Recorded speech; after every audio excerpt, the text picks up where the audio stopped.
Hello दोस्तों, नमस्कार। फिर से बहुत बहुत स्वागत है आपका अपने यूट्यूब चैनल बीबीजी टेक्निकल में। तो दोस्तों, जैसा कि आपने थंबनेल पढ़ ही लिया होगा, मैं आपको बताना चाहता हूँ कि आज का ये जो वीडियो है वो होने वाला है मित्र की तरफ से जो हड़ताल की जा रही है उसके बारे में।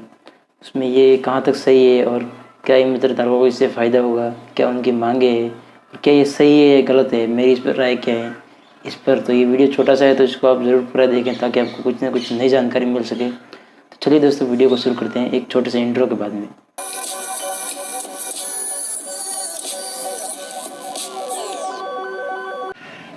तो दोस्तों, जैसा कि आप सभी लोग जानते हो, इंडिया को डिजिटल इंडिया बनाने के लिए भारत सरकार उसकी तरफ से बहुत ही ज़्यादा प्रयास किए जा रहे हैं और इसी के अंतर्गत राजस्थान को भी डिजिटल राजस्थान बनाने के लिए राजस्थान के मुख्यमंत्री द्वारा बहुत ही अच्छे प्रयास किए गए और इसी के अंतर्गत ई मित्र को स्टार्ट किया गया, जो काफ़ी अच्छा फैसला था राजस्थान की सरकार की तरफ से। लेकिन इसमें जो कमियाँ थी वो कुछ इस तरह से थी कि ई मित्र धारक जो भी था उनको बिना किसी वेतन के लगा दिया गया और उनको सिर्फ नाम मात्र का कमीशन दिया जा रहा था, जिससे उनका जो पालन पोषण है वो अच्छी तरह से नहीं हो पा रहा था। उनका परिवार का भी जो खर्चा होता है वो भी नहीं चल रहा था और साथ ही में जो सेंटर होता है उसका खर्चा भी नहीं चल रहा था अच्छी तरह से।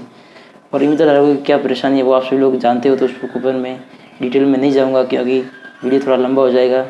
तो अभी हम थोड़ा शॉर्ट में बात करते हैं और मेन जो हमारा मोटिव है वो है जो हड़ताल है इसके बारे में बात करना। तो दोस्तों, मैं आपको बता देता हूँ कि ये हड़ताल कहाँ तक सही है। तो दोस्तों, इसकी ज़रूरत क्यों पड़ी। दोस्तों, हड़ताल के बारे में हम जाने तो देखिए, जो किसी भी चीज़ को अगर हम चाहते हैं तो उसको मांगना पड़ता है तभी मिल जाती है, बिना मांगे कुछ नहीं मिलता, आप सभी लोग जानते ही हो। तो दोस्तों, इसके लिए हमें सरकार से कभी ना कभी तो मांगना ही था। तो अभी ये जो टाइम है वो बिल्कुल सही है, चुनाव जो है वो आने वाला है, तो इसमें जो भी हमारी मांगे वो हम सरकार के सामने रखेंगे तो ज़रूर पूरी की जाएगी। तो ये बिल्कुल सही टाइम है और 2 दिन की हड़ताल है सिर्फ, उसमें आपको जो भी ट्रांजेक्शन है वो आपको नहीं करने हैं ताकि सरकार को पता चल सके कि मित्र की जो ताकत है वो क्या है। अगर हम लोग सभी संगठित हो जाए तो हम लोग बहुत कुछ कर सकते हैं और हमारी मांगों को सरकार को मानना ही पड़ेगा।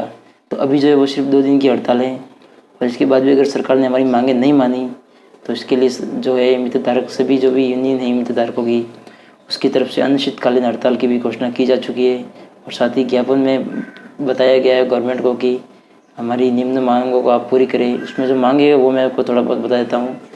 तो दोस्तों, मित्र धारकों की तरफ से राजस्थान सरकार के सामने जो पहली मांग रखी गई है वो कुछ इस तरह से है कि जितने भी मित्र धारक है जो अटल सेवा केंद्र के अंदर काम कर रहे हैं और साथ ही अंदर और अटल सेवा केंद्र के बाहर काम कर रहे हैं, उन सभी को जो है वो स्थायी कर्मचारी के रूप में नियुक्त कर दिया जाए और उनको निश्चित पेमेंट पर काम पर लगाया जाए।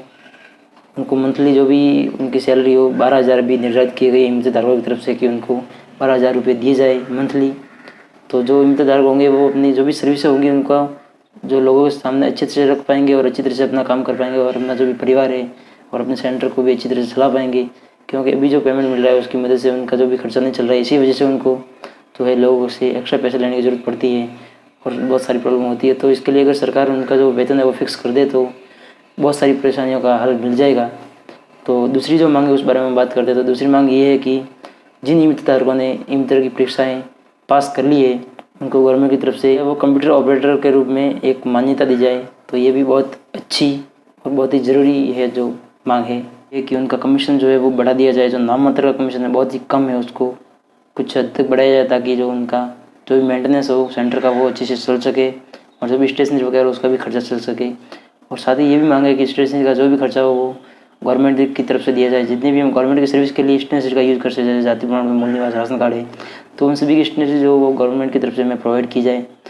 जबकि अब ये हो रहा है कि हमको खुद अपने पैसे से तो स्टेशनरी खरीदना पड़ता है, तो उसमें भी हमारी पैसा लगता है, लेकिन उतना पैसा जो हम लगाते हैं मतलब वो हमें मिलता नहीं है तो रेट लिस्ट है उसके हिसाब से।